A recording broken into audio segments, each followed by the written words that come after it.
Good afternoon from Jakarta, distinguished guests, ladies and gentlemen, and members of the audience. And good morning to distinguished guests and audiences in Berlin. Welcome back to the final session of the 5th CAS CSIS Germany-Indonesia Strategic Dialogue Webinar Series, Road to Indonesia's G20 Presidency, organized by the Konrad-Adenauer-Stiftung together with the Center for Strategic and International Studies. My name is Sheila Jasmine, and I will be your virtual host for today. Before we begin today's event, please allow me to warmly greet Mr. Jansen Kir, the resident representative of Konrad-Adenauer-Stiftung for Indonesia and Timor-Leste, Dr. Shafiah F. Muhibat, the head of Department of International Relations CSIS Indonesia, and Ms. Isabel Weininger, Head of Asia Department of Konrad-Adenauer-Stiftung from Berlin. Thank you for joining us today. And please allow me to warmly welcome our panelists today. Good morning and welcome to Professor Dr. Bambang Permadi Soemantri Brodjonegoro, President Commissary of PT Bukalapak.com and PT Telkom Indonesia, and co-chair of T20 Indonesia 2022. Who has kindly joined us this afternoon in Jakarta. Thank you very much, Pak Bambang, for your time. It is our pleasure to have you here. And also, unfortunately, Ibu Mira Tayyiba, Secretary General of Ministry of Communication and Information Technology of Republic of Indonesia, couldn't join us today as scheduled. We wish to see Ibu Mira in another opportunity. However, please also give a very warm welcome and good afternoon to Dr. Bonifasius Wahyu Pudjianto, Director of Informatics Empowerment, Ministry of Communication and Information Technology of Republic of Indonesia, Chair for Digital Economy Working Group G20 2022. Thank you for being here, Dr. Bonifasius. And last but not least, welcome and good morning to Dr. Pencho Kuzev, Senior Policy Advisor on Data Policy, Konrad-Adenauer-Stiftung from Berlin. Thank you for joining us today. And a very good afternoon and good morning and welcome to all participants. I would also like to remind you that English will be our main working language in today's event. Simultaneous interpretation to Bahasa Indonesia is available under the interpretation feature, which you can find on the lower right-hand corner of your Zoom display. Please don't forget to click the mute original audio option on the feature for the better interpretation. Before we start today's session, I would like to announce that our first speaker today, Professor Bambang Brodjonegoro, will leave the discussion earlier. Please prepare your question from now on should you have any question. And now, without further ado, I would like to invite our moderator today, Mr. Beltsazar Krisetya, researcher of Department of Politics and Social Changes, CSIS Indonesia. To Mr. Beltsazar, the screen is yours.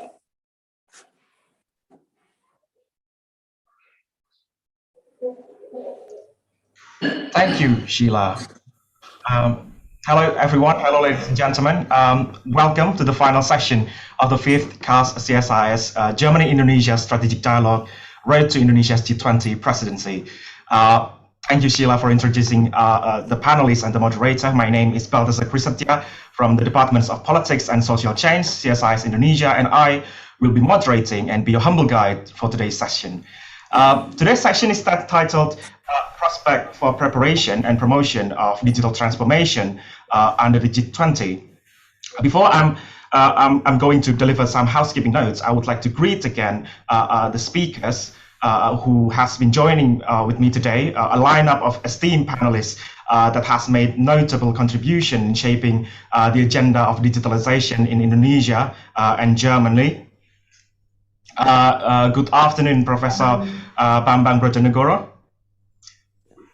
Good afternoon, good morning from Glasgow. Good morning, sir. Good afternoon to Dr. Bonifasius. Good afternoon. Good afternoon. Good afternoon, sir, and good morning to Dr. Pencho Kuzev.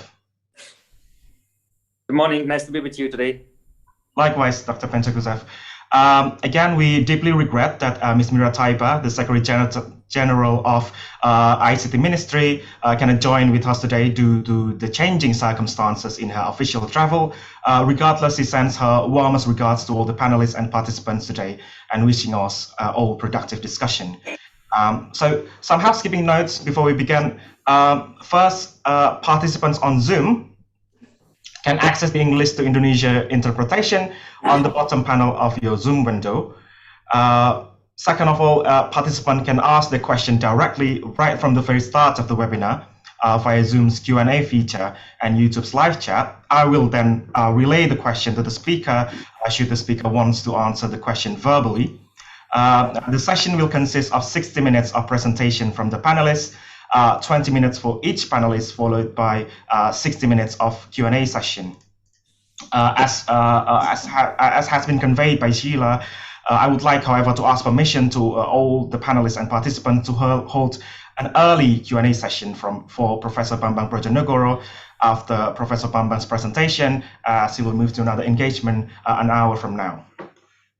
Right, let's delve into the discussion, shall we? So the topic for today, digitalization, is indeed a transversal theme. The COVID-19 has indeed accelerated the pace of digitalization across all fronts, be it infrastructure, economy, and inclusivity.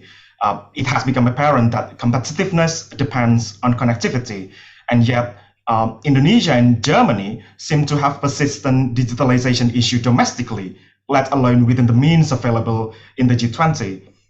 For example, despite Indonesia arguably being the largest digital economy market in Southeast Asia and Germany being the leading driver of data policy in Europe, both countries still face the fundamental issue of digital divide in the form of internet affordability, availability, and speed.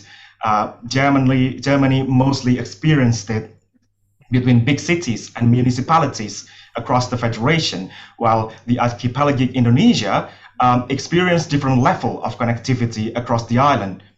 This is known. This is not something new. And the pandemic, while providing many opportunities, also exacerbates the divide. In the context of G20, the Italian presidency this year has produced several key outputs that can help in setting the agenda going forward. Among others, we see stronger commitment on the utilization of emerging technologies for better public service delivery among G20 members and beyond, which in itself serves as a bedrock for COVID-19 recovery. Also, we see stronger commitment on increasing the accessibility of digital identity system for individuals that can work across borders and across sectors. We see as well the agile and adaptive regulatory governance on innovation and digital technology, which includes the regulatory sandboxing. Finally, the transformation of the Digital Economy Task Force, inaugurated in 2017 during the German presidency, into a more permanent digital economy working group, is indeed an important achievement of this year. The working group will lead the discussion on digital transition for the next G20 presidency. But what does this mean in practice? How will the working group look like in its inauguration next year under the Indonesian presidency? Or even, shall we be satisfied enough with the working group? Or whether we should elevate the issue into higher level? With that in mind, ladies and gentlemen, the session then dares itself to ask, what are the available means and avenues for global governance on digital transformation within and outside the G20, and what can be done better? What are the latest innovative policies in the national, regional, and or global level to improve digital inclusion, including in improving human resources, skills and capacities, policies on digital taxation and others, in anticipation of the ongoing global digital transformation? Lastly, how do we promote the agenda of a resilient, inclusive, and sustainable digitalization inside the G20? To discuss all the questions, I would like to invite the first panelist, Professor Bambang Brodjonegoro, to deliver his presentation. But before I will give the screen to Professor Bambang. Allow me, Professor, to read your short biography for the panelists and for the attendees. Professor Bambang Brodjonegoro started his career as an academic at the Faculty of Economics and Business, University of Indonesia. For his contribution to his alma mater, Professor Bambang was appointed Dean in 2005. For more than 2 decades, Professor Bambang devotes his knowledge and experience to the country in various roles. In his career in government, he has served as the Minister of Finance, Minister of National Development Planning, or Bappenas, and Minister of Research and Technology, Head of National Research and Innovation Agency. Professor Bambang, the screen and the time is entirely yours. Yeah, thank you very much, Mr. Beltsazar. Distinguished panelists, participants, ladies and gentlemen. As a co-chair of T20 or Think Tank 2022, part of Indonesian presidency, together with Professor Gisma Simanjuntak from CSIS, one of the task force that will be our focus during the 2022 would be around digitalization. So digitalization actually is a part of our life already. So in this case, we agree that digitalization is our way of the future, and the pandemic, or as Beltsazar mentioned, already accelerated the digital transformation itself. So if I can share the screen, I would like to discuss the impact of the COVID-19 to the society, and including to the internet connection and digitalization process. I would like to take the study done in the US by the FCC.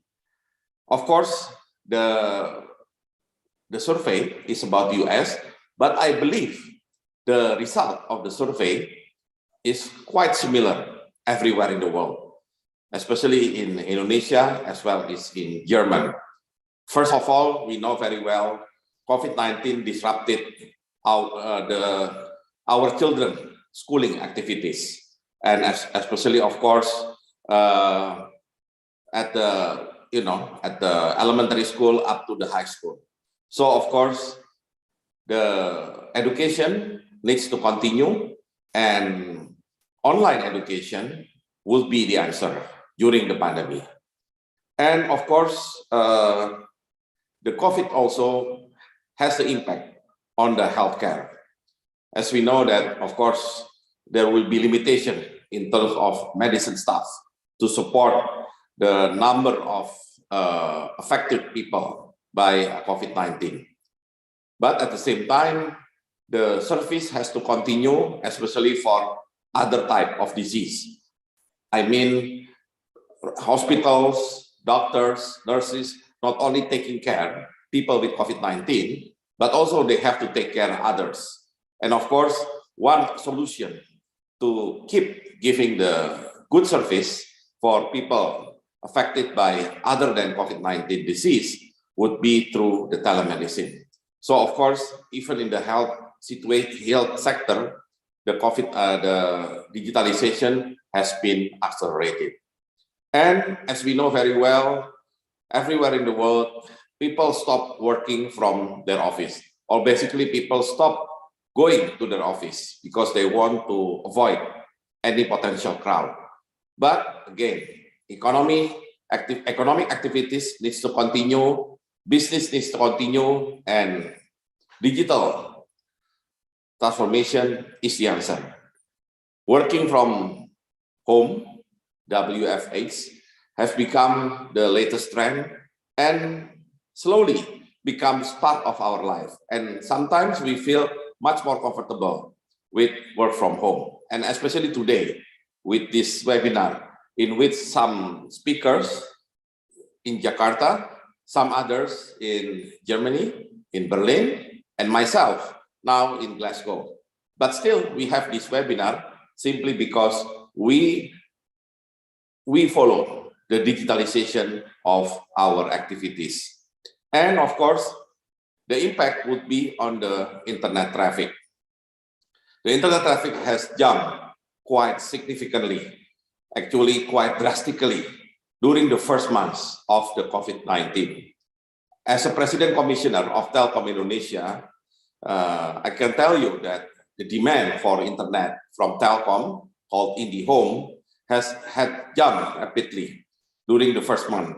And then after that, the IndiHome, in fact, becomes one of the main sources of revenue in the telecom itself. So it means not only digitalization becomes part of the solution to education, health, and also our business activities, the digitalization itself will produce or will generate new types of business, meaning internet, big data, and data center, and a lot of others in the future.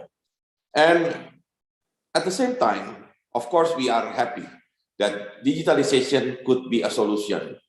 But we have to beware that there could be digital divide. What is digital divide? Basically, it's like when we are talking about income inequality. So digital divide could affect our disparity, income disparity in Indonesia.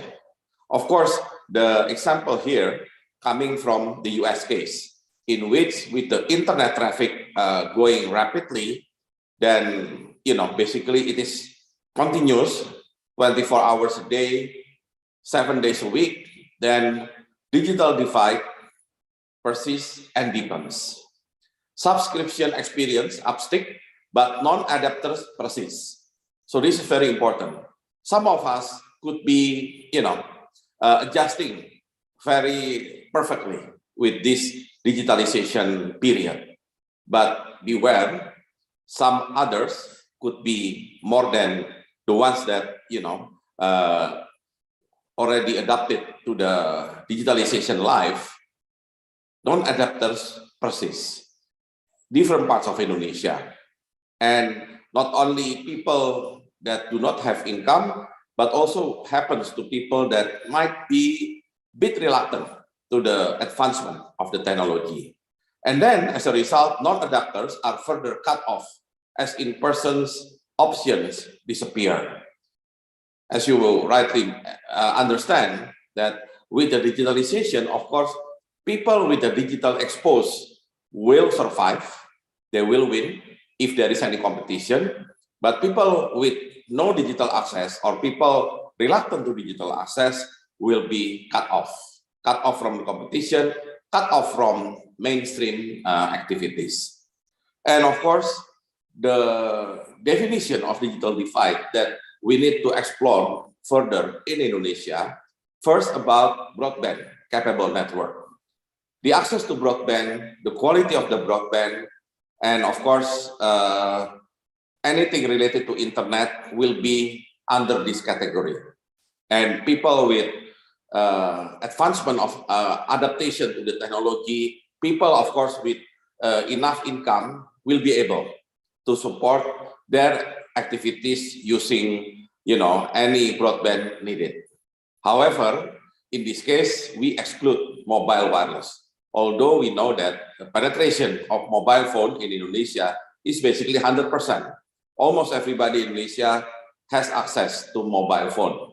But of course, we exclude this because then in real activities, we still need this broadband capability. And then in terms of high speed, we also understand that some of us already have good access, high speed internet, but others have difficulty. And you can imagine if this happened to our children in their elementary school, whenever they are trying to study, when they are in class, online class, of course, they have difficulty to get the whole material simply because the low speed that they experience. And of course, on the more extreme part, there will be unserved or underserved person or household because maybe there is no provider of a service meeting that minimum, as you know, in Indonesia, for example, out of 74,000 villages, there are still about 12,000 non-accessible by internet provider or services.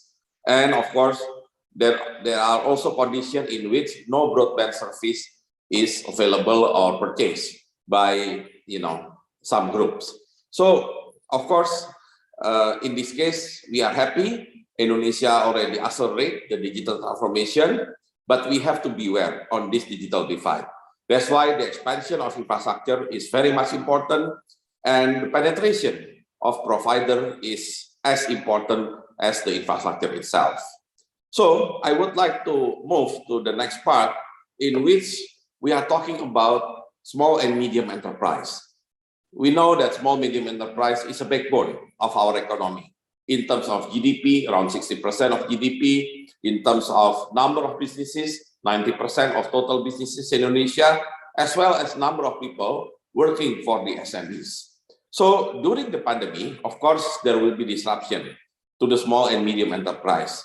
However, digitalization helps, and as a President Commissioner of Bukalapak, I can witness that there are increasing trends. There is increasing trends for retail, especially online or e-commerce. And e-commerce, of course, is a good solution for the access, not only from producer side, from the supplier side, but also from the consumers. So we can still do our consumption activities without worrying about COVID-19. And at the same time, the SMEs can continue supply the products that can be part of our consumption. And of course, in Indonesia, there is kind of correlation between the growth and e-commerce with the expansion of internet and smartphone penetration, meaning that if there are more internet and smartphone penetration, there will be rapid growth in e-commerce in that region. So it means, as I mentioned before, the expansion of infrastructure, penetration of provider will be the key to make sure that everybody has access to this e-commerce and all the economic activities that has to be done online during the COVID-19 pandemic. And of course, on the next page, there are some issues with SMEs that hopefully can be supported by the existence of the e-commerce or the companies, the startup, the digital companies like Bukalapak. Of course, there are things that need to be done in order to support SMEs, either government support, the infrastructure, high internet and penetration, tightening of predatory pricing. This is more from trading regulation, and also omnibus law on job creation, which is very important now, and synergy between government, digital marketplace, and SME. I will talk a little bit more about this synergy later in this presentation. But there are some challenges like limited access to finance and financial information, and low quality human capital, especially if you have to deal directly with the advancement of technology, digital technology. This, the issue of distribution of goods, because logistic also disrupted during the pandemic. The registration of SMEs, sometimes SMEs do not have information and do not know about the steps to register their product or register their companies. If you remember the latest issue in which some frozen food producers at the SME level has been questioned by the police because they did not have a proper identification, proper permit from our FDA or BPOM. Yeah. And also, of course, the lack of technology. So with this potential and challenges, then Bukalapak trying to offer a solution on the next page. Yeah, the solution is called O2O, online to offline or offline to online. Basically, e-commerce is or digitalization of SMEs is not just about making the products available in the e-commerce. The more important thing is the empowerment of the SMEs themselves. And one way to do empowerment is through O2O, online to offline, meaning that the traditional offline store like pop and mom store in the US case, or in Indonesia, for example, toko kelontong or warung. Usually they only sell, of course, their offline products. But then with this O2O approach, the items, merchandise that's sold in those small shops can be expanded, not only by having the access to the supplier through online, but also they can, for example, sell the digital products like token for PLN, and also the pulse for the cell phone, the credit for the cell phones. And in the Bukalapak program is called Mitra Bukalapak. They provide, please on the previous page, please. They provide, for example, payment for the bills like electricity bills, water bills, and also they can also provide gold saving option as investment.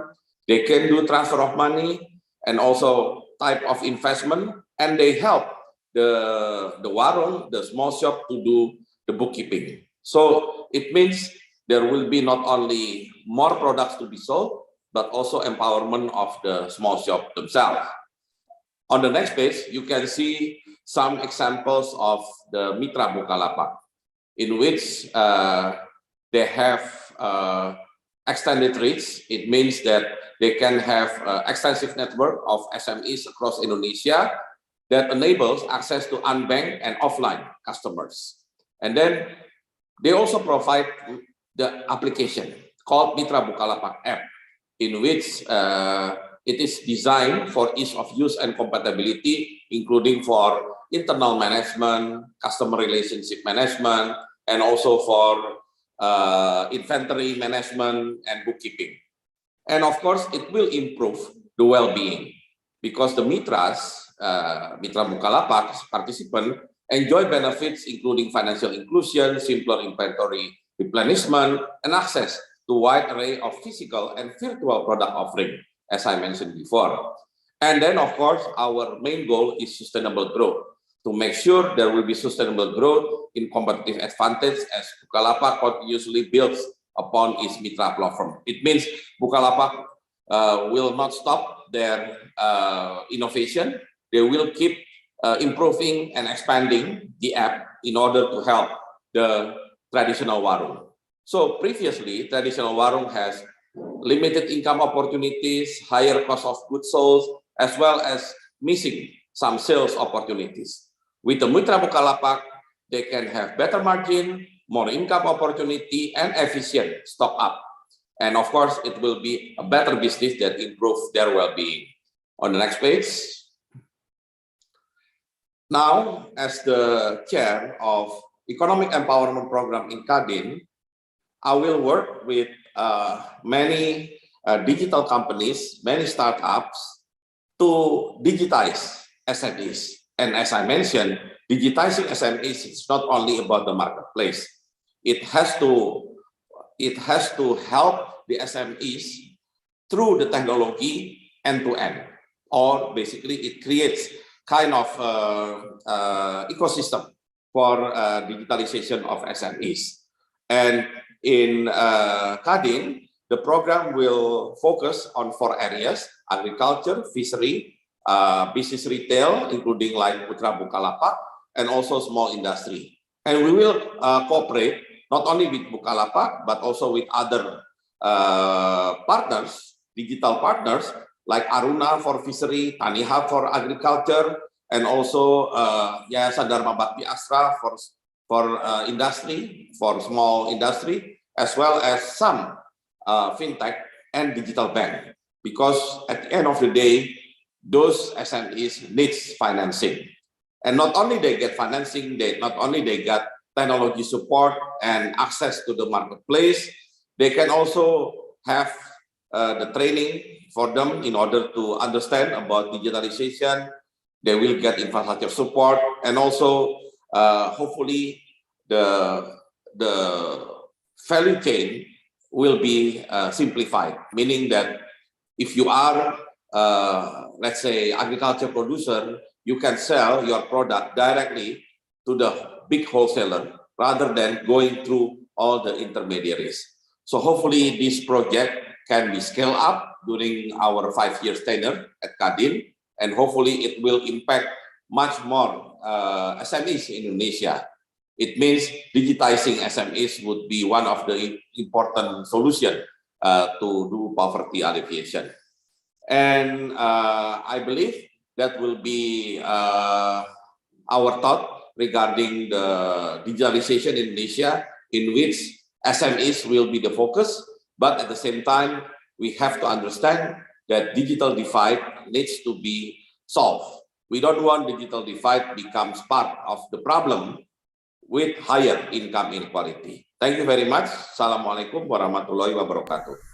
Waalaikumsalam warahmatullahi wabarakatuh. Thank you so much, Professor Bambang, for your presentation and for highlighting the blind spots of digitalization and who do we intentionally leave behind in the accelerating pace of digitalization, and also stories on supercharging the potential of MSMEs through digital means, which in Indonesian context is particularly important due to the large portion of informal sector's contribution for the economy. I will then hold a Q&A session with and for Professor Bambang. Some questions have already coming in the Zoom Q&A feature, but allow me to exert my right as a moderator to ask the first question. The question is about private to public cooperation, Professor. Some analysts are of the opinion that one of the best practices of this year's G20 presidency is how the Digital Economy Task Force was enriched by a multi-stakeholder approach through the organization of engagement groups consultation and multi-stakeholders fora. The private sector is arguably the primary owner of emerging technologies as well as digital talents. So how can the private sector help policy discussion in the national level and within the means available in the G20 as well, especially with some G20 members have different attitude and views in their relationship with domestic private actors? Yeah, I think the discussion about digitalization of SMEs would be a very important topic in the next G20 presidency. Why? Because in the previous way of thinking, whenever we are talking about empowerment of SMEs, supporting the SMEs, it implies that government will have to step in. Government will have to play dominant role. Of course, government has the obligation to do that. But we know very well, government has limitation. I myself was Minister of Finance, and I myself know very well about the budget limitation to do everything, because budget is for everything, not just for the SMEs. So the portion for SMEs will be limited, and the way to expand the support to SMEs has to involve private sector. That's why I would like to call our approach that has just been presented is more on B2B approach, but facilitated by the government. So if we create kind of triangle between the SMEs on one side, the digital companies on the other side, then the government will be in the middle, and the government will make sure the digital company can support the SMEs, and government will ensure that all regulation, all the support can be done to make this B2B relation easier and quicker. I mean, B2B between the digital startup and the SMEs themselves. And of course, we have the target itself. I mean, we have the program called Proud of Indonesian Product, Bangga Buatan Indonesia. And of course, part of the program is to digitizing the SMEs. And again, government and private sector needs to work hand in hand in order to expand the support to the SMEs. If now, for example, somebody claims that certain millions of SMEs already digitized, at least has exposed to digitalization, what happened with the rest? Because we have, according to the ministry, 64 million of SMEs. And of course, government cannot do it alone. Government needs to have the companies to work with. Thank you so much, Professor. I will then read the question from my colleague, Maria Catherine from CSIS. She's asking whether a G20 is the appropriate forum for raising the agenda of digital divide, or any engagement group for that matter. What can the forum do specifically, especially since a digital divide seems to be a domestic issue which every member countries and beyond experience a different level and different dimension of it?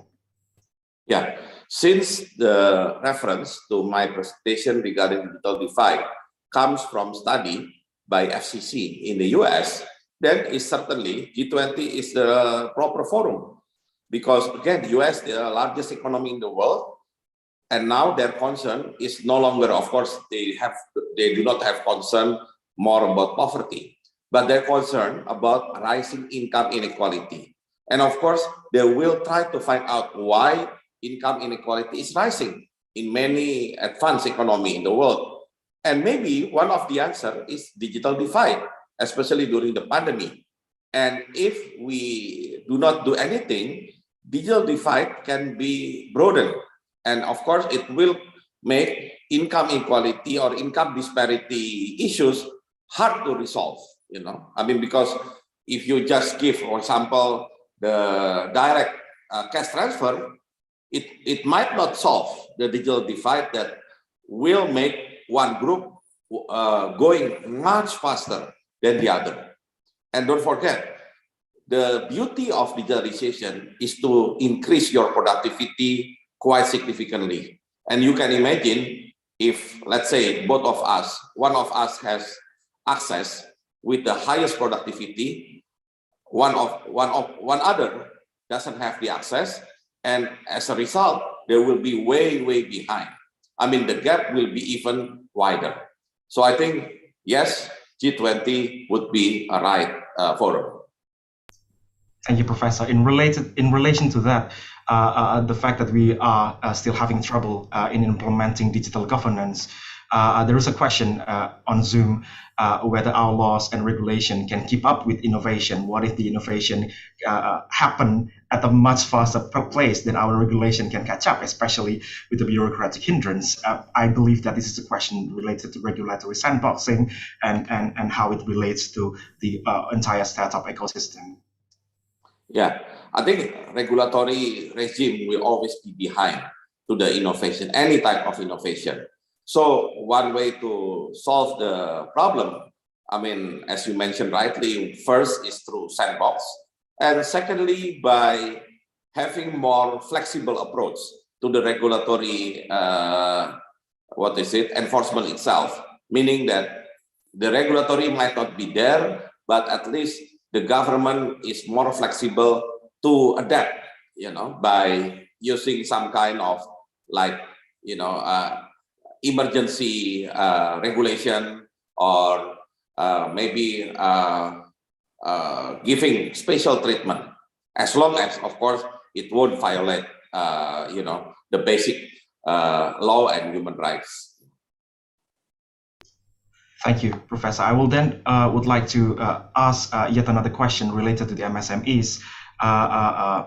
Some believe that a large portion of the MSMEs seen in Indonesia is led by women. There are many women-owned and women-operated MSMEs. So the question would be, what are the gender-sensitive approach in digitizing the MSMEs, which I believe will bring a good implication to the agenda of women empowerment as well? Yeah, I think the beauty of for example, the Mitra Bukalapak program is they're trying to reach out to the villages, to the small shop, pop and mom store in any village in Indonesia. And of course, it will be open for men and women. In fact, we have several best success stories coming from women owning the pop and mom store. It means that the existence of Mitra Bukalapak application and program will also help women to do their dual function. First, of course, as a housewife, taking care of husband and children in their home, but at the same time, because the location of the shops very close to their homes, they can also take care their business and helps the economy of the family. So I think this program will be perfect for women, because then they don't have to travel that much. Everything can be done digitally. Everything can be done and delivered right to the shop.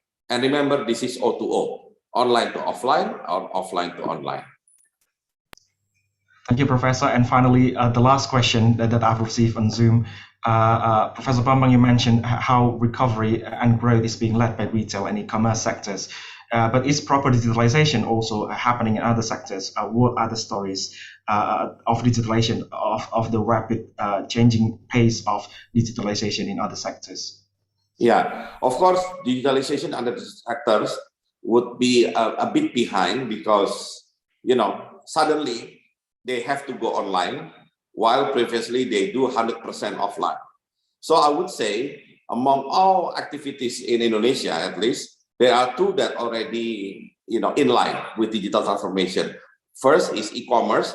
Second is digital banking. I mean, the mobile banking. But the rest, I think, needs to accelerate their approach to the digitalization, especially on education, health, and also government administration. I think the willingness from government is a key. Once government say that we will go digital, we will provide public service digitally, the rest will follow. If the government still, undecisive about this, then it will be hard for private sector to follow the way. Right, thank you. I believe this will be the end of our Q&A session with Professor Bambang. Thank you so much, Professor, for your time. Best of luck with the Glasgow agenda. And I will then move to the next speakers on the list. Dr. Bonifasius Wahyu, the ICT Ministry. Before I give Dr. Bonifasius the screen and the time, I would like to read his short biography. Dr. Bonifasius Wahyu Pudjianto is the Director of Informatics Empowerment at the ICT Ministry of Indonesia, and has been working on e-government implementation, particularly on e-government applications, since 2003. Several achievements on government projects have been received, such as the design and implementation on safe and secure internet program, establishing presidential instruction on e-government, setting up several e-government standards. He also took office at the Indonesian Creative Economy Agency and Ministry of Tourism and Creative Economy since 2015 until 2021. To Dr. Bonifasius, the screen is yours. Thank you so much, Beltsazar. So just allow me to share my presentation. Okay. Let me start.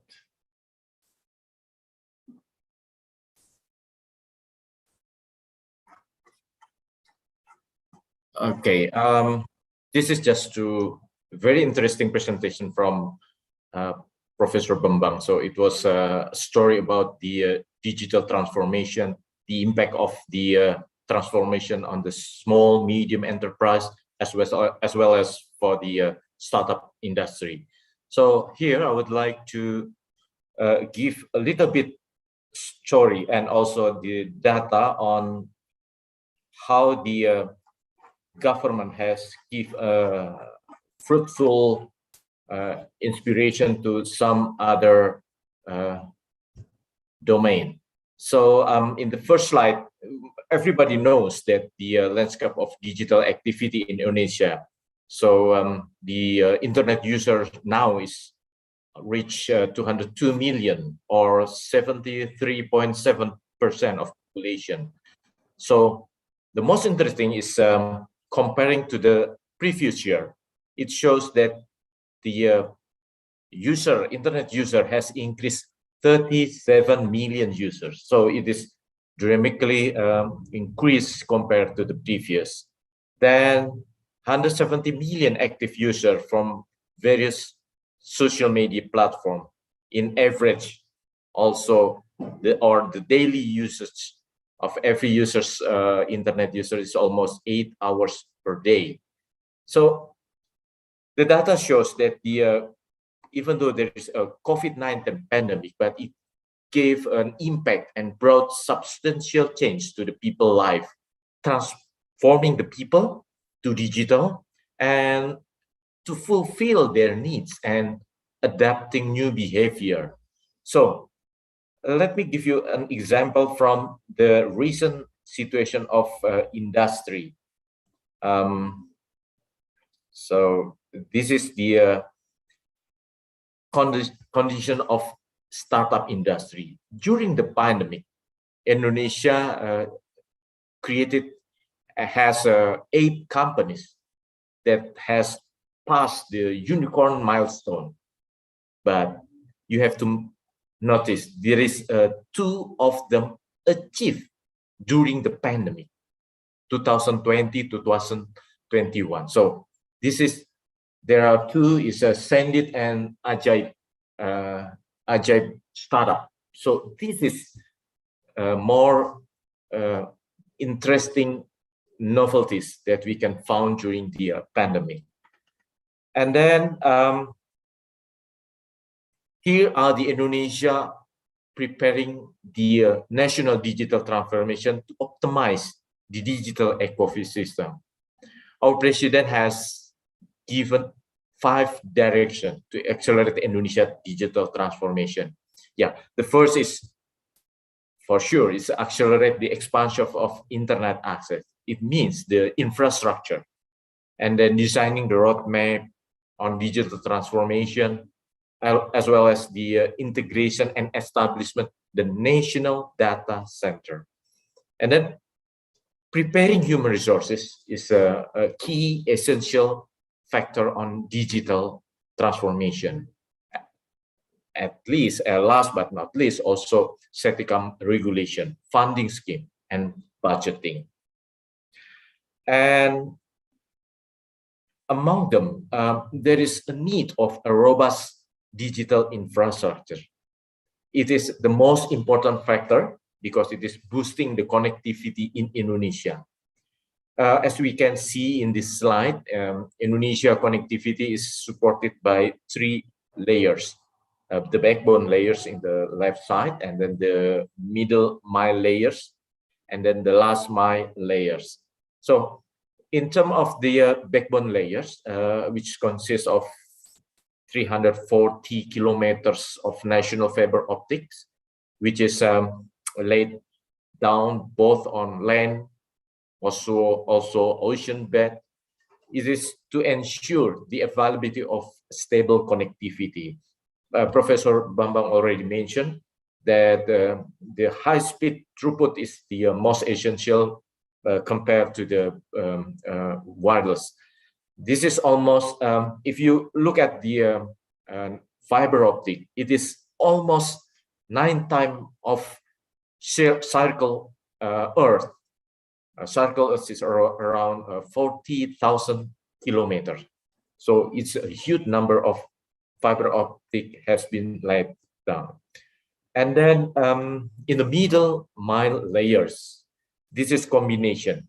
There is a fiber link network, microwave link, and there is also satellites. There are 9 telecommunication satellites with a total capacity around 50 gigabits. And it will be supported by a multi-purpose satellite called Satria. Satria, abbreviation of Satellite Republic Indonesia. There are 3 satellites will be launched. The Satria first is 150 gigabits, is targeted to be operated in the 4th quarter of 2023. And then Satellite 2, which is targeted launch in 2024. Capacity is bigger, double of the first, which is 300 gigabits per second. And then the last satellite is Satria 3 in 2030 with capacity of 50 gigabits. And we have to consider the last mile layer, supported by almost 550,000 BTS. This is very essential to make sure connection of mobile and fixed broadband to every individual people. And then, yeah, this is another, wait a minute. This is the illustration of the fiber optic, which is divided into 3 segments: west, middle, and east side of Indonesia. And the most important thing is Indonesia has 83,000 villages. However, there are still left 12,000 villages that have not been reached by 4G network. So considering high demand of the internet access in the all villages in Indonesia, so Kominfo is targeting to fulfill the 4G network in 2022. So the development of digital infrastructure in Indonesia is also has a tagline: we have to serve the unserved and underserved location. This is to fulfill to connect the unconnected and leaving no one left behind.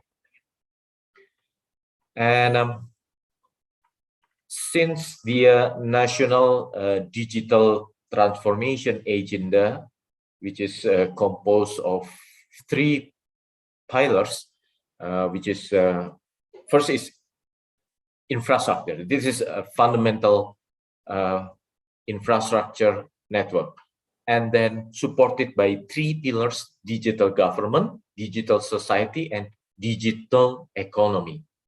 So the National Digital Transformation Agenda needs to be supported, not only the infrastructure, the essential hardware, but also and software, but also with the capable human resources, digital as well as digital governance. So it is expected the Indonesia also has a data consolidation. Yeah, this is to support government reform, and then there would be a super apps for public services. Hopefully in 2022, the data center, the national data center, will be established with the 43,000 cores processor, and then 72 petabyte storage can be used for every government institution.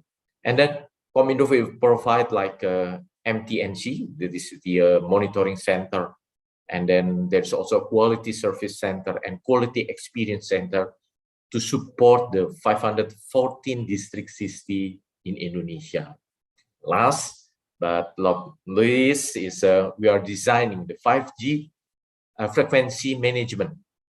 As you know, the analog switch off will be executed soon next year. So the digital frequency will give about 152 megahertz on 700 megahertz band. This is the golden frequency. And then in spite of those, the infrastructure, government, digital, society, as well as the economic, digital economy, we have to prepare sort of law and regulation to support the digital transformation. Several laws and regulation has been prepared and already enacted, but there is one thing still left, is the draft of law on personal data protection. This is, we do hope in this year it is enacted.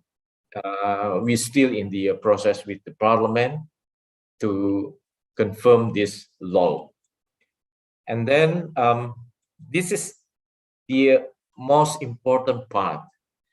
The digital ecosystem must be supported not only through the development of the digital infrastructure, but also the improvement of digital talent, especially in terms of digital literacy and digital capacity.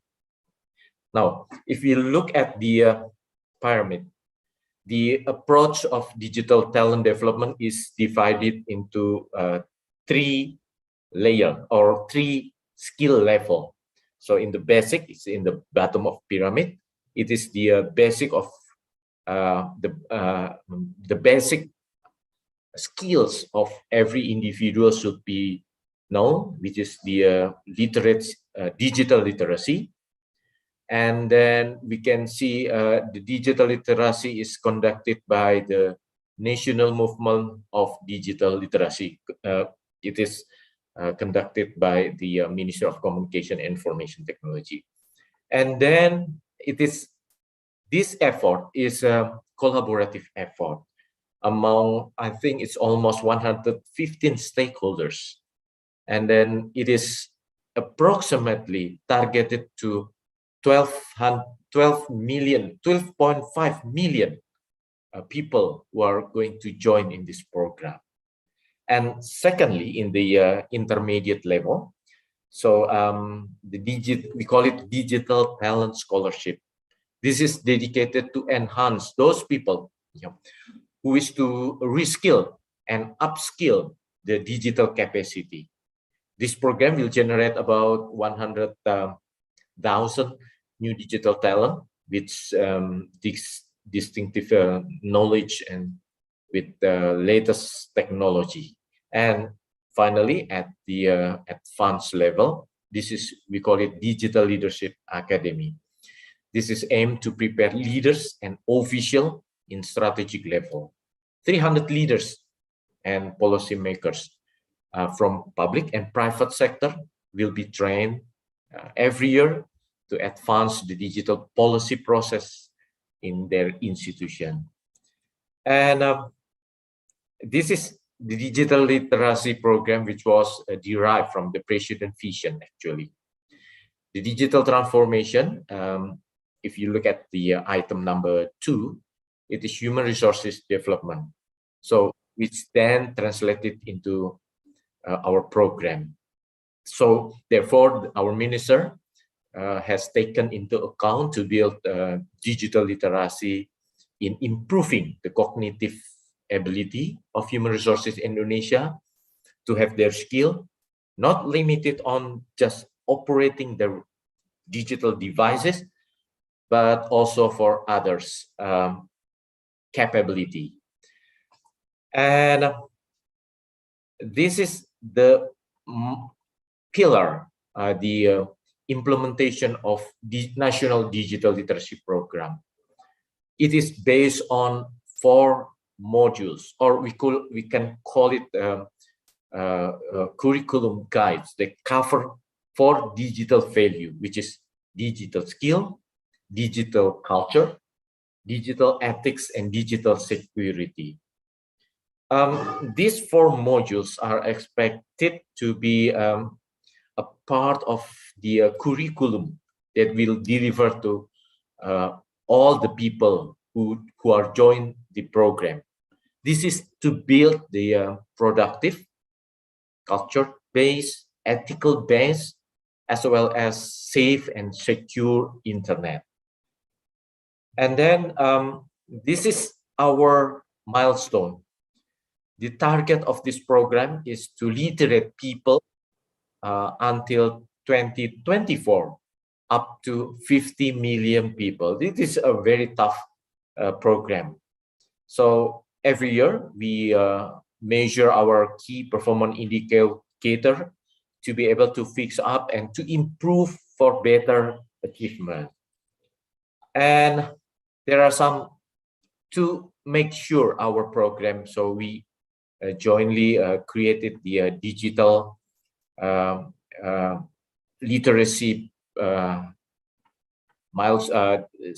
digital literacy program that will develop by cooperation with Digital Pathway Export, SMERU, and also CSIS. So we built a framework and toolkit to measure the result. This is very important because during this Indonesian presidency G20, this is a part of our deliverables and also achievement. Therefore, we try to deliver this initiative as a part of digital economy working group.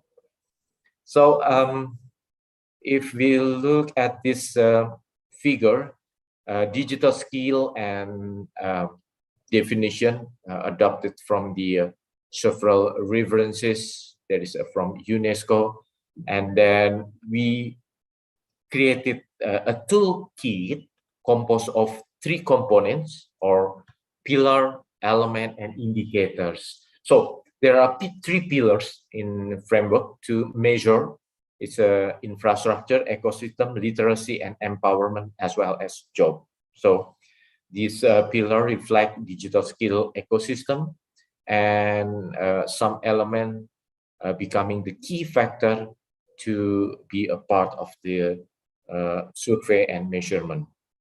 So by having this framework survey, the impact of digital skill and literacy, what we are running now, it can be measured and constantly compare and check whether it is still in the appropriate target. So at the end, I would like to convey the message that Indonesia will be the presidency on G20 2022, and Indonesia initiate to deliver G20 digital literacy and digital skill as one of the 3 priorities of our agenda. So thank you very much, and if there are any questions, please feel free to ask during question and answer. Thank you very much. Thank you very much, Dr. Bonifasius. Thank you for expounding the extent of digitalization within government, society, and economy.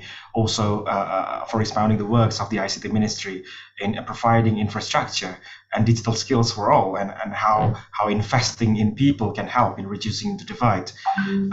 This is, of course, in line with the commitment of connectivity and social inclusion made by a Digital Minister Declaration in this year's G20 presidency.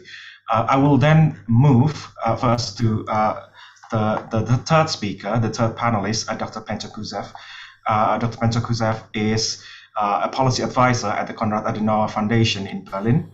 He holds a PhD in antitrust, regulatory, and European law. Prior to joining the foundation, he worked for the Deutsche Telekom AG in Bonn in the field of governmental affairs and competition policy, as well as an attorney's office in Hamburg. As a member of the Department of Economy and Innovation at the Adenauer Foundation, his particular focus is on data economy and the competitive framework in the European digital single market. To Dr. Pencho Kuzev, the screen is yours. Good morning from Berlin. I don't have a presentation. Unfortunately, we're cut off internet early morning in Berlin, so I'm taking part in this discussion via my mobile phone. So I hope you can listen to me in a good quality. G20 is a complex forum. Virtually all member states have variety of priorities and views on different issues, but still we have some common challenges. We've heard in the first presentation some thoughts when it comes to digital infrastructure, and to my opinion, the issue of digital infrastructure really matters, but is more affected to domestic policy. What really much more matters at international level is how we deal with the issue of open internet and net neutrality, but that's something else. The focus of my discussion will be a bit different. We were asked as panelists to present our knowledge based on our own experience on global governance or on digital transformation, latest of innovative policies, how to improve digital inclusion. So I would like to place my focus much more on the issue of awareness, where I think the G20 can do a bit more. And also the issue of regulating big online platforms, where I do believe that we have common challenges in all member countries. Being a representative of a political foundation and the civil sector, and working in the field of digital policy in Berlin, my duty and my job is to argue for better policies, and of course to raise awareness in society when consumer welfare is affected. Germany can consider itself lucky for its very strong civil sector, which is probably the best watchdog when the digital world performs badly. The civil sector calls to attention when regulatory authorities or governments are not doing their job, or when governments ignore problems. When it comes to consumer education, awareness, and inclusion, I believe the OECD has done a remarkable job in the past of showing why and how consumer education matters. Consumer education, understood as a process of developing and enhancing the skills and knowledge required to make informed and well-reasoned choices. It helps develop critical thinking and raise awareness, thereby, so to say, enabling consumers to become more proactive. But can the consumers nowadays in our countries be proactive at all? The situation today in the world of digital gatekeepers is a bit different. The point is, the power of some market players and their systematic abuses of their market power do not place the consumer in a position to be an equal partner in the digital processes. One of the basic principles of the social market economy, which my foundation stands for, the Konrad-Adenauer Foundation, is let the markets function as long as you don't realize there is some market failure and you must intervene. And the market failures that we observe and that affect consumers in the digital world require governments to act in advance. That means before harm happens. It's not only about raising awareness and claiming inclusivity. Raising awareness has its boundaries. By raising the awareness of consumers, you can't fix structural market failures. To be effective, education and awareness strategies must go beyond addressing information asymmetries, and civil society may only have a complementary role. Once Tommaso Valetti, he was the former chief economist of the European Commission, said, "We like to think consumers are rational agents being informed, are rational agents making informed choices based on best information. But that cannot be the starting point in concentrated markets. Take big tech as an example. The idea is that you first collect all the available information on the web, then make choices. Well, that isn't how people behave. People just click on the first thing they are shown. That's also my experience. For the consumers, it's quite difficult to develop critical thinking and raise awareness when they are confronted with the power of so-called defaults. Framing, nudges, and defaults can direct a consumer to the choice that is most profitable for the platform. Consumers tend to stick with default options. The way in which choices are presented to consumers has a strong influence on the ability of digital platforms to collect data about their users and the ability of users to turn to control the use of their data. Consumers do not tend to replace the default apps on their phones and do not scroll down to see more results. So The relevant platforms operate a take it or leave it model, I believe everywhere, also in Indonesia, where they do not give their users the ability to control their data. This is basically the fundamental issue in the digital economy. So what to do, especially at governmental level, at G20 level? The government must take regulatory steps in the direction that we are currently discussing in Europe with the so-called Digital Markets and Data Governance Act to give consumers a chance to be equal partner in the digital world. We can raise inclusion and awareness if governments offer tools to consumers for more transparency. Transparency matters, always. I'm thinking of new intermediaries, some call them data trust, that should act between us as consumers or businesses and the rest of the digital world. So we need to restore individual control over data by strengthening the position of data subjects, that is by reducing information asymmetries and, of course, negotiation imbalances. Therefore, for that purposes, once again, we need new data institutions. And G20 can support this process. Certainly, another aspect of what government can do, increase the capabilities of oversight agencies. I think of most of all of data protection and competition agencies. Being at the same time myself a competition lawyer in a political foundation which care of competitive market processes, I wish we had much more cases against the dominant players. For instance, like the case of the German Federal Cartel Office against Facebook and Amazon. I took part in the work of T20, that's the official tank, so to say, during the Italian presidency.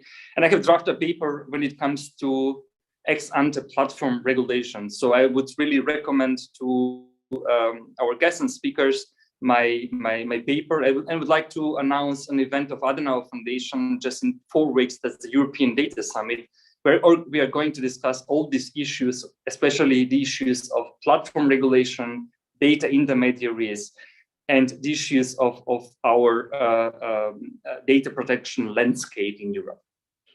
Many thanks.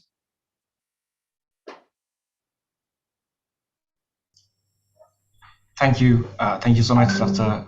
Pencho Kuzev. We'll then move to the Q&A session. I believe we still have 20 to 25 minutes for question and answer. So I would like to invite all the attendees on Zoom and YouTube to ask their question, and I will relay them to the speakers. For the first round of the question, I would like to ask one question to Dr. Bonifasius and one question to Dr. Kuzev. The question for Dr. Bonifasius came from my colleague Lestari from the Department of Economics, CSIS-Indonesia. How can the Indonesia G20 presidency can contribute to the narrowing the digital divide? What are the priorities? You've mentioned about the proliferation of digital infrastructure, digital talent, and digital literacy, but how can we elevate this into high level? The question for Dr. Kuzev came from me, which is a rather domestic question. I believe that the challenge in Germany on digitalization is how each state level government have different ideas on and how to digitalize and especially on education. So I'm wondering what can be done on a federal level to consolidate the state level initiative, particularly in a society that has a high awareness of digital rights and responsibilities. I will give the floor first to Dr. Bonifasius. Okay, thank you so much, Beltsazar. So it's a very long journey because we have a problem on the digital divide since maybe 2 decades or more, even more. So in the beginning, during the ComInfo was established, we focusing on the setting up the infrastructure from the main island into the rural area, or we call it 3T area, which is the outside border, and then for those who are living in the certain island which is far from the main island. So infrastructure in the beginning was the main reason we deploy the all infrastructure. But now we clearly understand the infrastructure to have an impact to many aspects. Not only people can connect it on the telecommunication aspect, but also to increase economy aspect, education, and many things, including healthcare. So then the main idea is how the people can adopt the technology as fast as possible. This is only not digital divide in terms of infrastructure, but on the people, how they can utilize the technology to give a value added to their life. So this is maybe the main reason why we make the digital transformation agenda more broader than before. Okay, that is maybe my answer. Thank you. Thank you so much, Dr. Bonifasius. Dr. Pencho? Many thanks. I think I'm not sure that I have understood your question quite well. So could you maybe sum up again what was the main interest of you? I believe that the some of the challenges in Germany, well, some experts might argue, is that its state level, its state in Germany have different agendas on how to move forward with digitalization, especially in providing education or adapting the e-government agenda. So what can be done on a federal level to some sort of consolidate all the different agendas that each state has in Germany?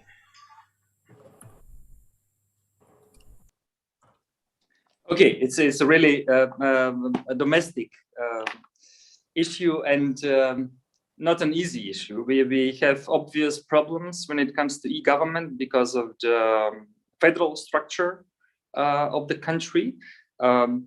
On the other side, decentralization has some advantages when it comes to digitization. What's basically really important when it comes to e-government is to reshape the relationship between the state, the citizens, the society in general. It's not only about employing new infrastructure, making the processes more digital. It's more about mentality, how you approach citizens, how you interact with various players in the society, with the various stakeholders. And we definitely need more inclusivity in the whole story, because it matters how you explain your policies. It matters how you base your policies, on which ground. And in that context, open data and open government plays a crucial role. I think also in the process of G20, the organizations like Open Government Partnership could also contribute in the process of raising transparency and building more trust in society and in governmental policy. Sometimes you can have the best policy in the world, but if you don't explain it to the people why you take certain decisions, at the end of the day, it won't work. That's the same in the field of some digital applications provided by the state. You need to gain the trust among citizens, and the simplest example are the issues of COVID trackers and tracing apps. I mean, look at the situation in Germany and in Europe. We have spent 2 years in the pandemic, and the people are not willing to share the data in certain circumstances, but they're still willing to share the data if you convince them that the data is protected and that they won't be abused by some third players. But as you know, we have the data paradox. everywhere in the world, while state institutions are not in a position to use the potential of data. On the other side, you have big platforms who are able to combine data from various sources, from third-party sources, and basically to have a competitive advantage, not vis-a-vis different players in the society, but also they have competitive advantage vis-a-vis states. So to come back to my previous question, yes, e-government is something that matters. It's a costly issue. We can learn a lot from the Asian experience in Europe. I think in the past we took a look what Singapore, for instance, has done in that field. But also we have learned a lot from the Estonian experience. You need to have one secure digital identity that works. And at G20 level, we should definitely have some common principles when it comes to digital identities. I'm not saying that we can implement common regulation at G20 level, but at least to agree at some common principles. How do we understand digital identities? Or my special focus, do we have common problems when it comes to regulation in the field of platforms? So basically to agree on some common principles. So I believe Indonesia could place some focus on some of these issues. As I said in the beginning, common challenges require common approach, because the digital economy adapt easily to their challenges. I think in your introduction of this session, the issue of digital tax was also somewhere mentioned in the paper. That's something that also really matters in the current discussion, and I believe that Indonesia will continue the efforts that we are and the issues that we have already discussed during the Italian presidency.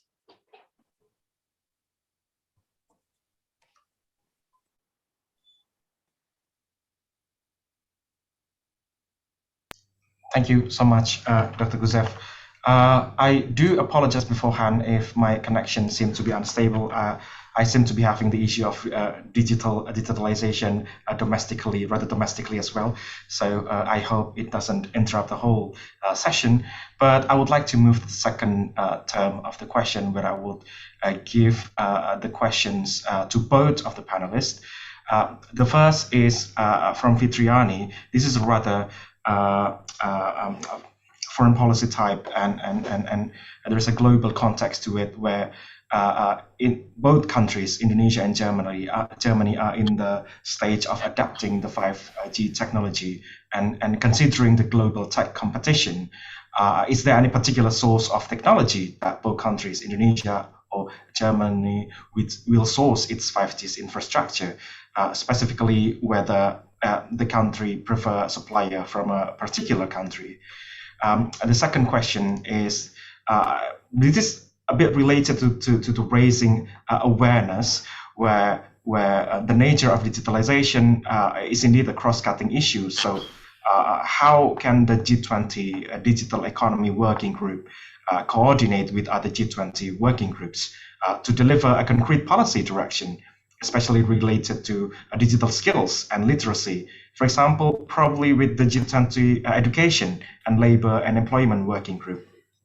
I will probably first give the floor to Dr. Kuzev.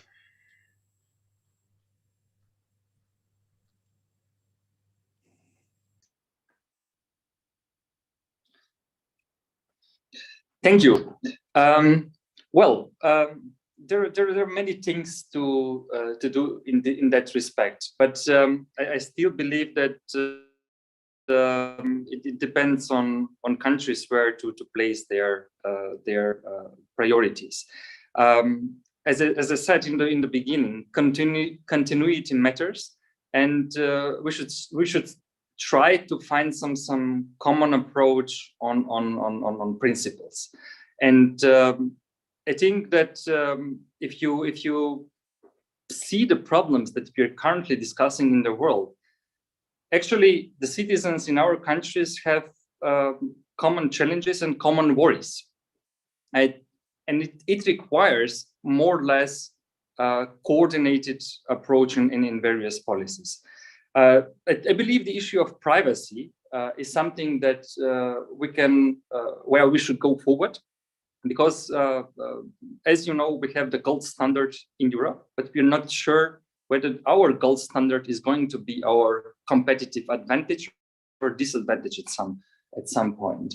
The issue of privacy affects the issue of education, the issue of privacy affects the issue of competitiveness, the issue of privacy affects the issue of e-government, the issue of privacy affects how we deal the issues of artificial intelligence when it comes to future technologies, etc. One technology that is really well discussed in the last couple of years is the issue of blockchain, where personally I had much bigger expectation a couple of years ago. But since we know what challenges do we have in the area of blockchain, energy consumption, etc., I'm not sure that the blockchain in the near future is going to reshape the way of thinking in the field of digital sphere. But who knows what will come in a couple of years. I mean, we have 16 years of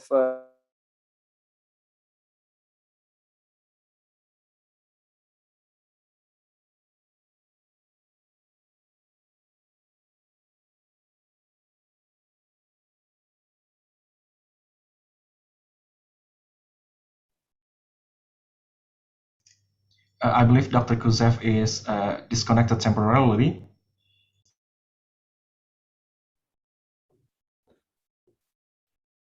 Perhaps we can move on to Boni. No? Yes, please. I just wanted to check whether the connection problem is at my end or at Dr. Kuzev.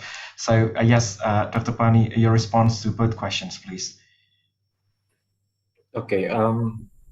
Maybe I would like to go to the second question, which is what about the cross-cutting issue from the digital economy working group to other working group tasks and coordination? So in terms of the coordination, this is also a part of our issue nowadays, because the digital economy working group just this year, recently elevated from the digital economy task force. So this is a new challenge for us to be able to make a digital economy working group as the like a melting pot of various issues on digitalization, not only in terms of ICT, but also to other sectors such as employee, labor, education, maybe in terms of the health and etc. So we are in the process of how to make the new elevation of digital economy working group becoming more essential and giving more impact to other working group. The coordination is still under process, but some of our agenda is also to support and to create a significant impact from our digital economy working group to G20 as a whole initiative. So still, Pak Beltsazar, we are in the process. Thank you. Thank you, Dr. Bonifasius. Dr. Pencho Kuzev, welcome back. Would you like to pick up where you left off related to the 5G infrastructure preference and the engagement of the digital economy working group to other engagement groups? I'm sorry for the interruption. This is definitely a domestic issue. So G20 can't help me fix my internet connection. If former governments had done some bad job in the field of digital infrastructure. Yeah, the inclusivity was really something that was a crucial issue in the last 2 years. We realized how connectivity matters, but we also realized that in the field of digital technology, the education is not only providing a laptop and broadband connection.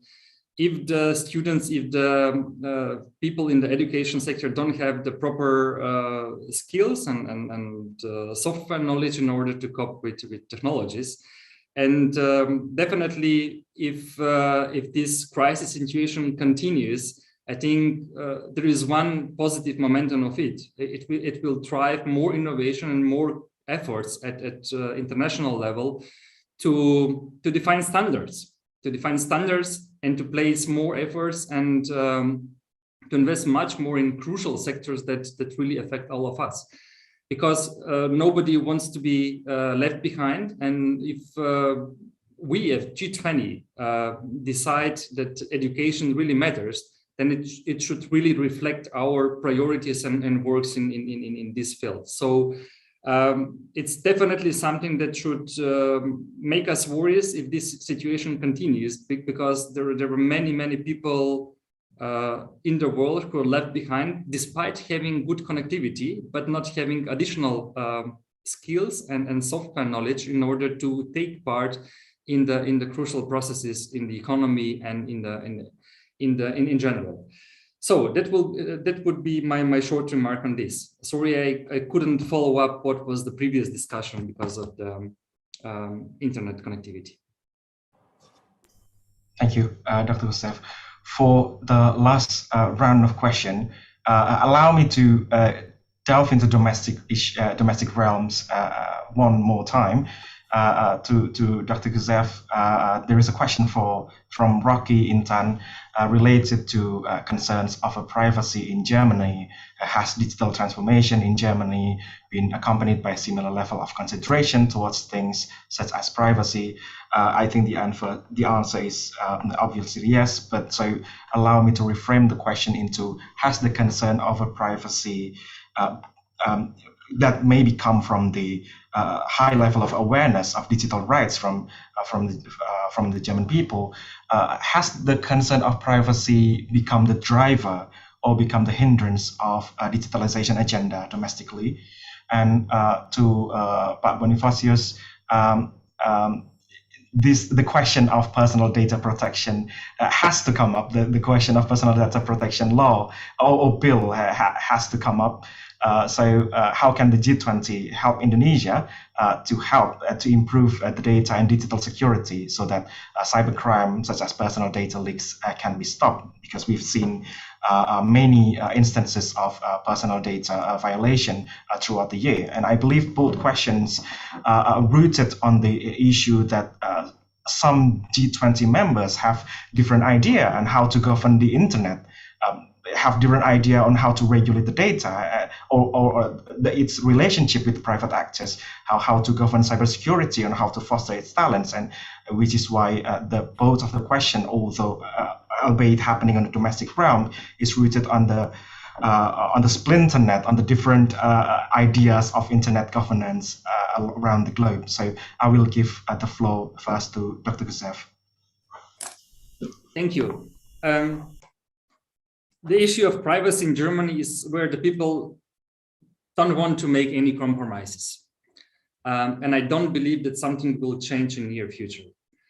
On the other side, we are facing with future challenges when it comes to innovation and when it comes to having a level playing field in the digital economy in the coming years. So basically, there are historic reasons why the people in Germany behave in that way, and that's fine. And again, the issue of trust plays a crucial role. The people are willing to share data if they believe, if they trust you, if they trust governmental institution, if they trust. But there is some paradox situation with this distrust in public administration, because finally you have in Germany that all the guarantees that the constitutional system can offer you. As you know, there are some basic principles when it comes to privacy in Europe, the issue of data minimization, the issue of purpose limitation, and all these issues affect innovation, because you will have artificial intelligence that will function only if you have access to data. And if you don't have a proper access to data, you can forget your AI. In the coming years, we would like to make the issue of privacy more operational. It means delegating the powers to new institution who will take care a bit of our rights, because we as individuals, we are not in a position to enforce our rights in the global system of many stakeholders who have completely different position in the economy and in the society. So basically, we have a hope that if we introduce new data intermediaries, we are going to increase the transparency. We are going to be willing to share more data, and we are going to have at the end more clear picture who is using the data for what purposes. Another issue connected with the privacy is the issue of data donation and data altruism, where we would like to go further. And Germany is taking some careful steps, and also Europe with regulating that area, meaning that we are trying to open the road for every citizens to offer a bit more or to share their personal data for some altruistic purposes, for medicine purposes, for research purposes, etc. So to have more solid ground for research, to have more solid ground for some altruistic reasons. Still, this is a long road. We have, unfortunately, bad experiences in the past, many scandals, many bad experiences how, let's think of Cambridge Analytica. Let's think of the latest story with how Facebook behaves and affects elections in some countries. It doesn't has a positive impact on how we go forward in the field of data and digital economy. So I believe in the field of G20, it's important to see, is the GDPR in Europe a good solid ground to have common principles, or maybe we can adapt on one or another way. But still, I think the GDPR is a solid ground, at least to have some common understanding. What do we want in the future? At least what we want to achieve is a kind of level playing field, to have a discussion at equal level, and not to have abusiveness when it comes to data practices around the world. Of course, government need data access in order to implement governmental policies, but we have a system of check and balances everywhere in order to build more trust and to have more common ground at international level. Thank you. Thank you, Dr. Kuzev. Dr. Boni, the screen is yours. Oh, wait a minute. Okay, thank you. So I think related to the personal data protection law, it is still a little bit needs some effort to be enacted. So far, the process is still discussing, more focus on the who become the aggregator for the execution of this law, because there is two different angles from the parliament and from the government side. I do hope this can be solved very soon, and the not more than this year. I think within this year, the law should need to be enacted, because the digital economy, private sector, including all the fintech, e-commerce, they need to be protecting from this issue. Some obstacle has been raised, several issues regarding the data leak and other misuse of this has been known in several months ago. So it is becoming the issue. This law should be enacted very soon. In other side, during the G20 ministerial meeting, we also raised the issue of cross-border data flow or data-free flow with trust.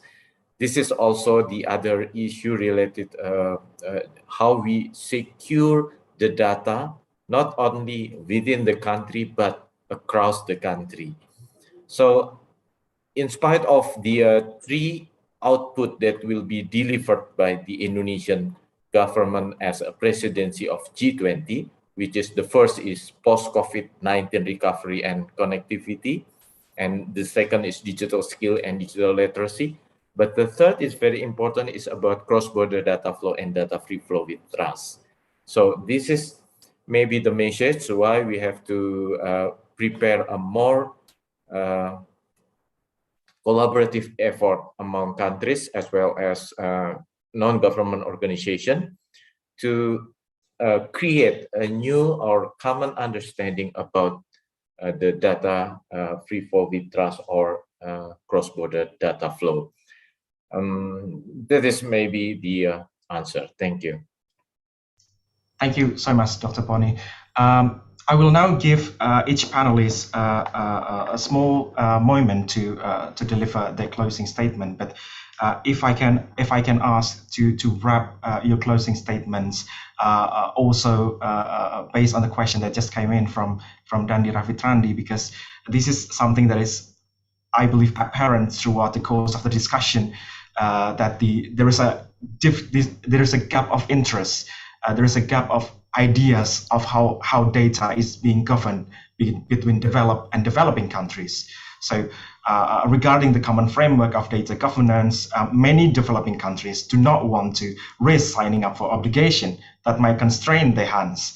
So given the nascency of digital economy in the developing world, imposing standards on cybersecurity, consumer protection, or privacy to different framework reduce the policy space available to determine governance framework that they feel work best at home. So if you can just wrap your closing statement about the interest gap between the developed and developing countries.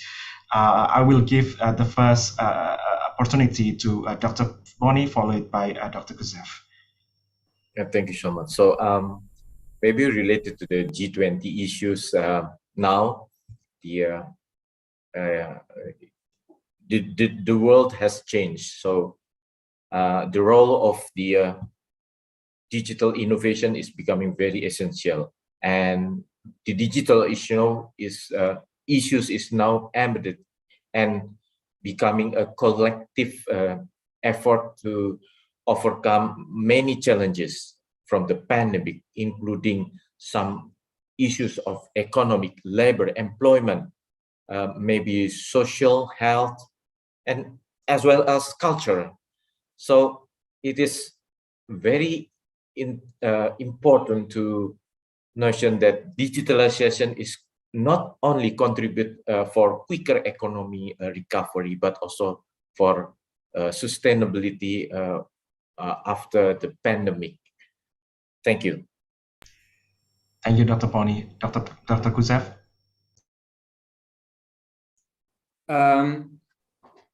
Since I mentioned that I took part in the as a co-chair of digital transformation unit during the Italian presidency, my final remarks would refer to that direction.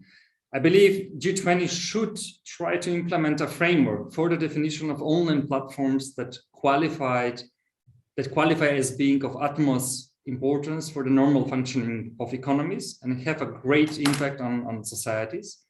And G20 should define a blacklist of practices declared undesirable. That is, the prohibition of combining data from different sources, the prohibition of dual role of platforms as core service and a competitor, and a prohibition of self-preferencing.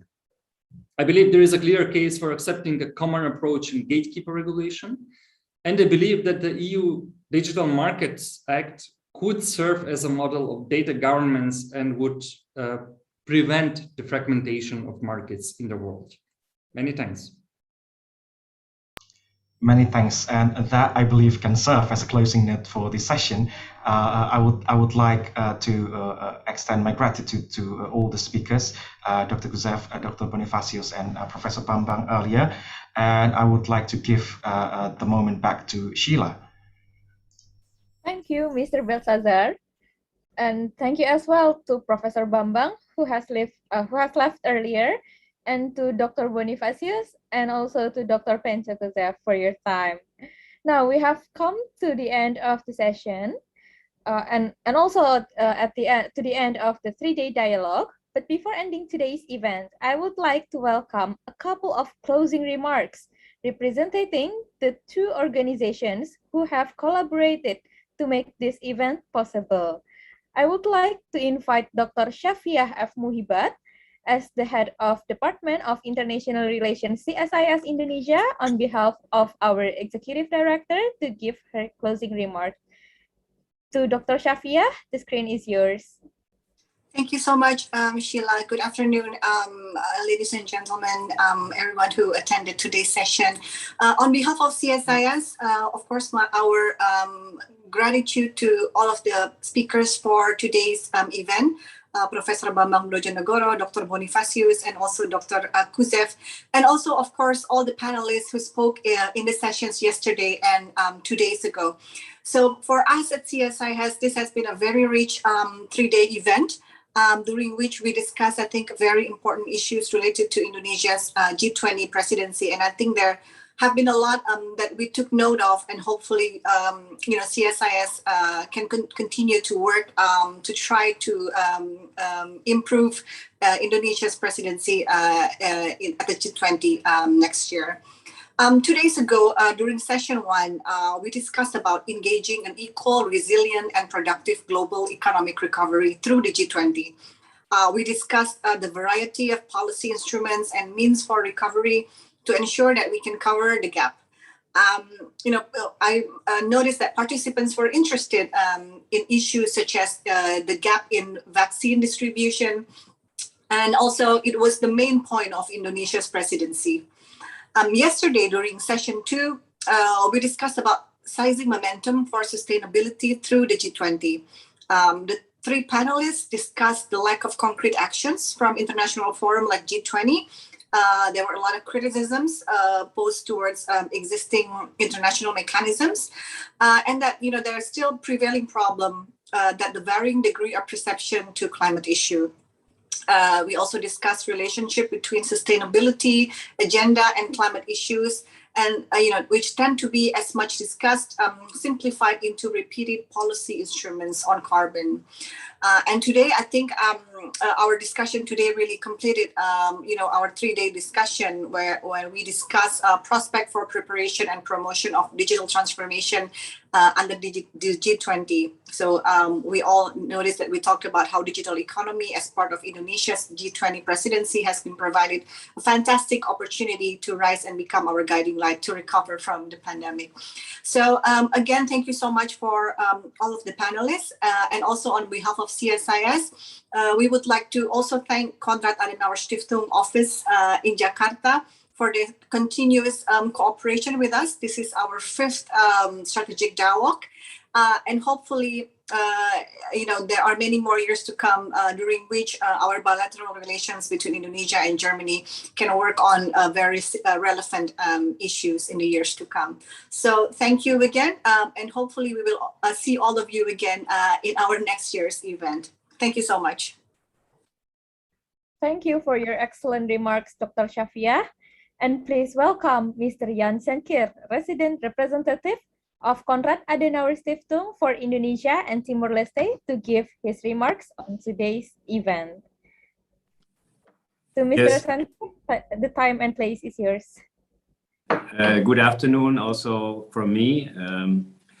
I basically have nothing much to add to what Dr. Shafiah has said in her conclusion. I fully agree that this was a very successful, fruitful, and interesting dialogue during the last 3 days. It was the 5th Germany-Indonesia strategic dialogue. Unfortunately, due to the circumstances, already the second time in a full digital format, but we hope that maybe next year we can come back to the physical meeting, which has also some advantages and which is especially very fruitful with regard to informal discussions and meetings. I fully agree that the topics that have been tackled during the last 3 days are of utmost relevance. We have seen during the G20 summit in Rome that these issues that we are also that Indonesia is going to put on the agenda next year during its presidency are of top relevance to the governments of the leading economic countries in this world. And we also see that the issue of sustainability and climate change is the top priority for the international community, which has been very clearly concluded during the climate change summit in Glasgow, which is running at the moment. We had seen that Professor Brodjonegoro is participating there as well. I noticed that during the discussions the last 3 days, there were some principles and some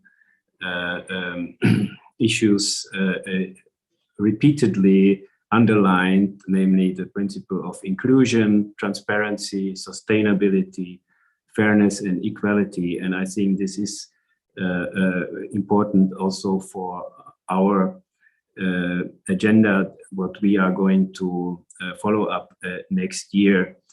And I think that